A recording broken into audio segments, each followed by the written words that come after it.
Κυρίες και κύριοι συνάδελφοι, πρέπει να πούμε τα πράγματα με το όνομά τους. Η χρησιμότητα ιδίως του ζητήματος, αλλά και η τραγωδία των τεμπών το επιτάσσει. Σήμερα στη Βουλή και σε κάποιες μέρες θα ζήσουμε ένα όνειδος συγκάλυψης σε δύο πράξεις.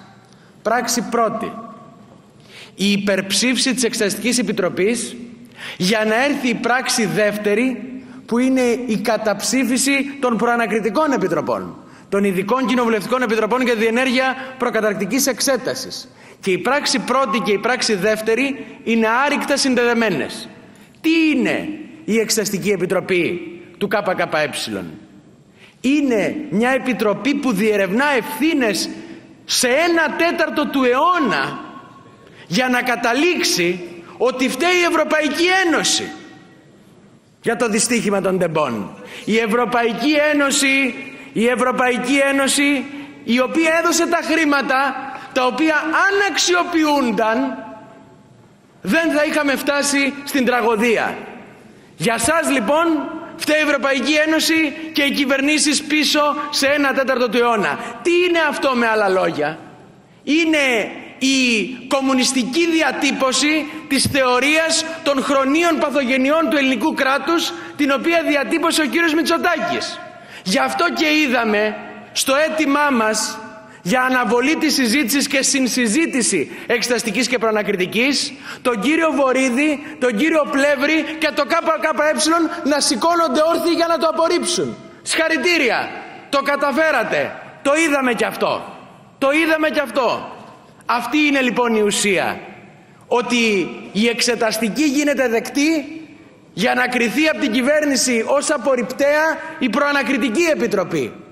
Και άκουσα τον κύριο Βορίδη να λέει, αν λέει είμαστε σίγουροι, αν έχουμε στοιχειοθετημένα αυτά τα πράγματα, αν είναι έολα τα είπε ο κύριος Πλεύρης. Θέλω να ρωτήσω κάτι. Έχετε πάει στο γραφείο του ειδικού γραμματέα της Βουλής και έχετε δει το πόρισμα του Ευρωπαίου Εισαγγελέα? Το έχετε διαβάσει? Έχετε συμπεράνει ότι οι λέξεις απιστία για τον κύριο Καραμαλή και παράβαση καθήκοντος για τον κύριο Σπίρτζη προήλθαν από το μυαλό μας? Έχετε σχηματίσει το συμπέρασμα ότι αυτά τα οποία γράφουμε είναι κάτι παραπάνω ή κάτι λιγότερο από αυτά που λέει ο Ευρωπαίος Εισαγγελέας? Και έχετε σχηματίσει επίσης το συμπέρασμα ότι δεν συνδέεται αιτιοδός η εκτέλεση της σύμβασης 717, δεν συνδέονται αιτιοδός οι αρπανωτές αναβολές που δόθηκαν με το δυστύχημα των τεμπών? Θεωρείτε δηλαδή ότι υπό οποιαδήποτε θεωρία αιτιώδους συνάφειας δεν υπάρχει αιτιώδης συνάφεια του δυστυχήματος με τις αλλεπάλληλες αναβολές της σύμβασης? Μήπως έχετε δει σε αυτή την δικογραφία που έχει έρθει εδώ, μήπως έχετε δει σε αυτό το πόρισμα του Ευρωπαίου Εισαγγελέα, το οποίο ήρθε από τον Άριο Πάγο, παρακαλώ, στις 29 Ιουνίου του 2023, μήπως έχετε δει εκεί να λέει κάτι για τον κύριο Καραμαλή?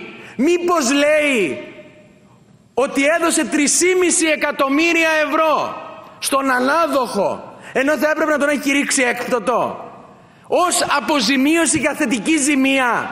Θέλετε να τα πούμε όλα?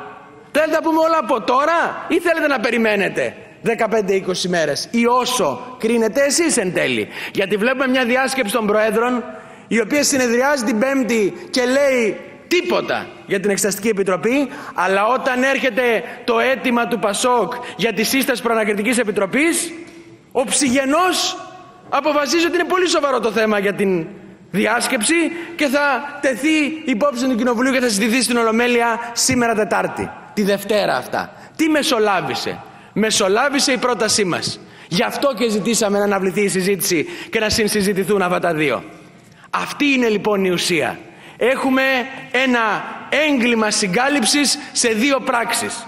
Και να ξέρουν σήμερα οι αγαπητές κυρίες και κύριοι βουλευτές ότι τούτη εδώ η πρόταση μας λέει για την Ευρωπαϊκή Ένωση, μας λέει για 25 χρόνια πίσω, μας λέει όλα τα άλλα, δεν μας λέει ονόματα, δεν μας λέει αδικήματα και δεν μας λέει και ευθύνες. Και αυτή είναι η ουσία της πρότασης. Μιας πρότασης να τα συζητήσουμε όλα για να μην συζητήσουμε το επίδικο.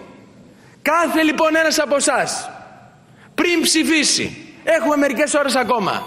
Τον καλούμε να πάει στο γραφείο του ειδικού γραμματέα της Βουλής, να διαβάσει για 10 λεπτά το πόρισμα του Ευρωπαίου Εισαγγελέα, να δει τι λέει εκεί μέσα και με πλήρη συνείδηση της ψήφου του και της βαρύτητάς της να κοιτάξει στα μάτια τον ελληνικό λαό, να κοιτάξει στα μάτια τους συγγενείς των θυμάτων και να πει ότι να αναλαμβάνει την ευθύνη για αυτή την αισχρή συγκάλυψη.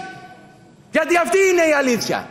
Να πει ότι έχει πλήρη επίγνωση του τι κάνει και δεν κρύβεται πίσω από αυτό που λέει ο κύριος Βορίδης ή οποιοσδήποτε άλλος θέλει με δικολαβίστικους χειρισμούς να αποκρύψει την αλήθεια.